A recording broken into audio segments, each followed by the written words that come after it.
At this point, our example app has all the features we need it to for this course, so now it's time to build our code and deploy it into the real world using a convenient platform called Render.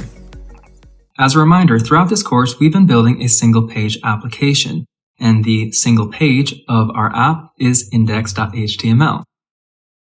Earlier in the course, we looked inside this public directory where the index.html file lives. We learned how our entire app is being mounted here in this div with the ID of app.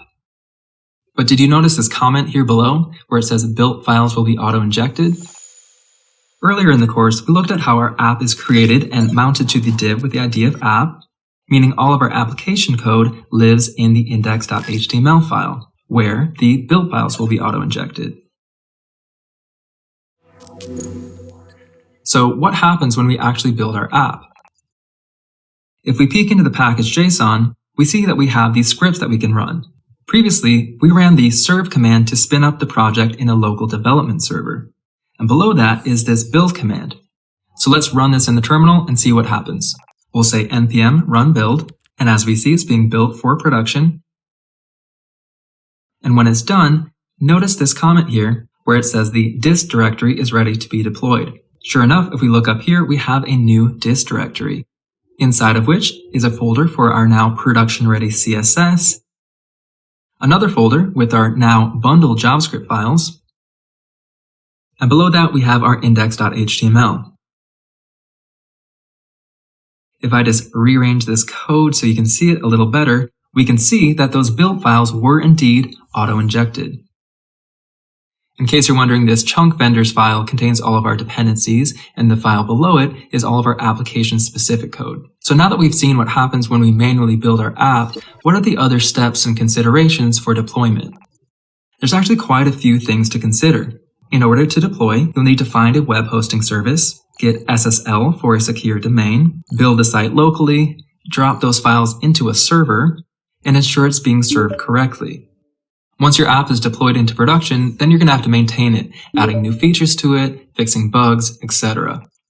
You'll also want the ability to quickly do a rollback to a previous version in case of emergencies where you've deployed faulty code. All of this adds up to be quite the burden, and if you're not confident doing this yourself, it can be a high-stakes risk. Fortunately, there's platforms that handle the heavy lifting of deployment and redeployment for us. Which brings me to our solution of choice, Render. Looking at their website, we can see that Render is a robust and streamlined solution for our needs. We select the service type we're going to use, which allows us to deploy in seconds and enables automatic updates. So when we push changes to the repo, our app will get redeployed automatically. And it provides this collection of service options all conveniently in one place. In order to deploy our project with Render, all we need is a free account. So let's get started. I'm going to create a free account using GitHub. We'll go ahead and give Render permission and hit authorize. Once we're redirected back to Render, we'll finish signing up. And if we check our email, we should have a verification link. When we click on that link, we'll be routed to our Render dashboard. Now that we're in, we're going to click on this New button and notice how we can create a static site. That's how we're going to be deploying our project. With Render, static sites are automatically served over a global CDN, and adding a custom domain name and SSL security comes free.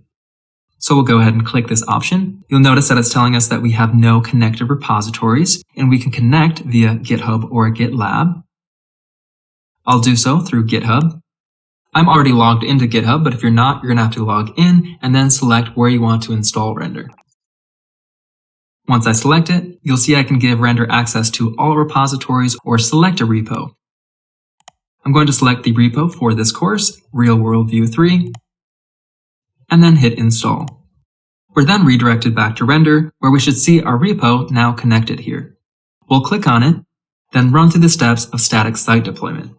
You'll notice that automatically it was able to tell that we're using Vue, so some fields were auto-filled accordingly. We'll start off by giving our site a name. I'll call it Real World View 3. And then we'll select the repo branch that we want to be deploying. In most cases, you're going to be deploying from the master branch, but in our case, since we've been building this application incrementally with the ending state of the code in every branch of every given lesson, we're going to click on L6 End, since that includes the final code for our example application. We'll leave the build command the same. And notice the publish directory here is dist. That should look familiar from earlier in the lesson. There's also some advanced options. We could add an environment variable or a secret file. And at the bottom here, by default, we have auto deployment turned on with yes. This way, whenever we do a git push to our branch, Render is going to automatically redeploy those changes. Of course, you can turn this off by selecting no if you want to handle all of your redeployments manually.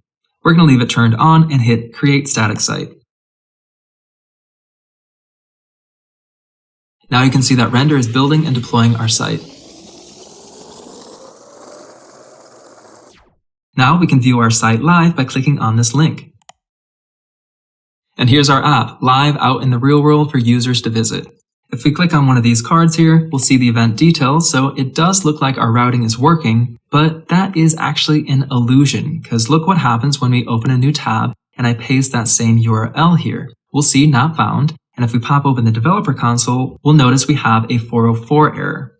So why exactly is this happening?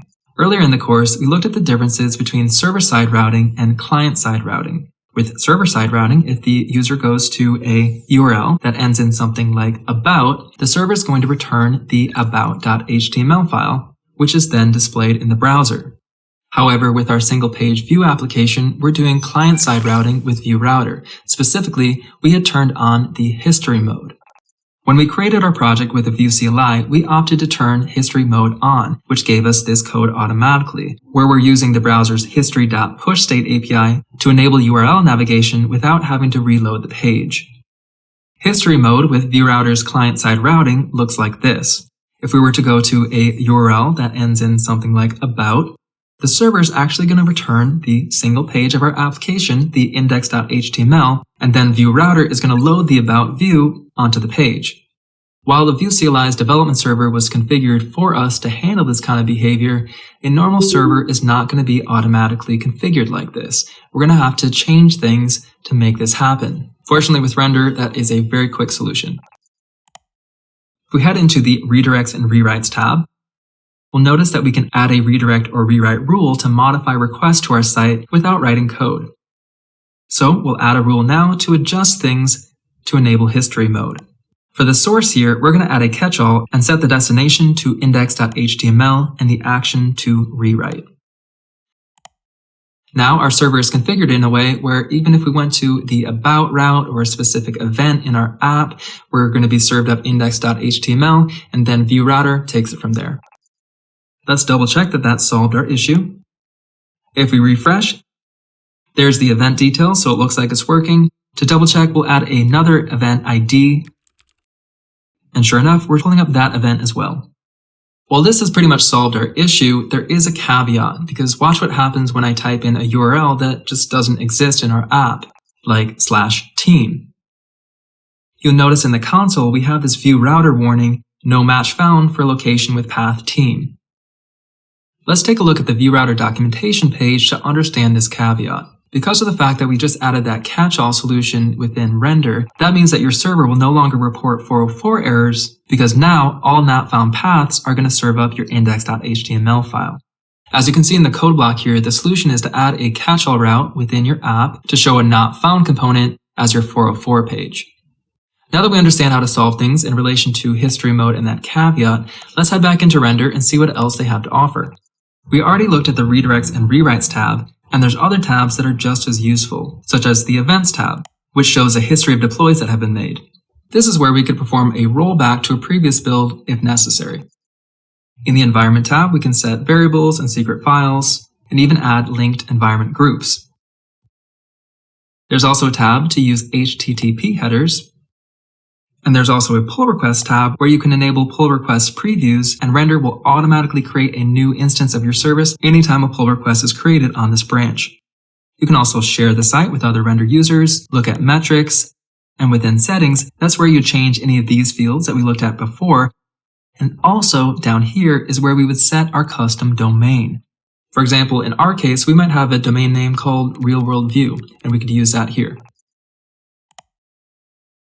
If you ever want to do a manual deployment, you do so with this button. You also have the ability to create a team and work together collaboratively. Speaking of collaboration, they also have this community link which takes us to their forum. You'll notice there's even a category for students of Vue Mastery. If you run into any issues while taking this tutorial, you can seek help here. So we've seen how simple it is to use Render to deploy our site. And another reason why this is our solution of choice is because it can scale with you as your needs grow.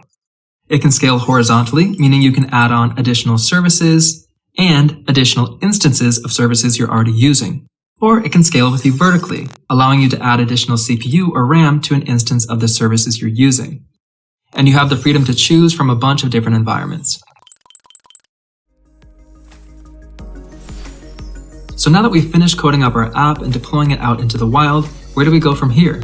There's plenty more features we could add and concepts to unpack to take this app to the next level. In the next lesson, we're going to look at the different ways we could scale up our application.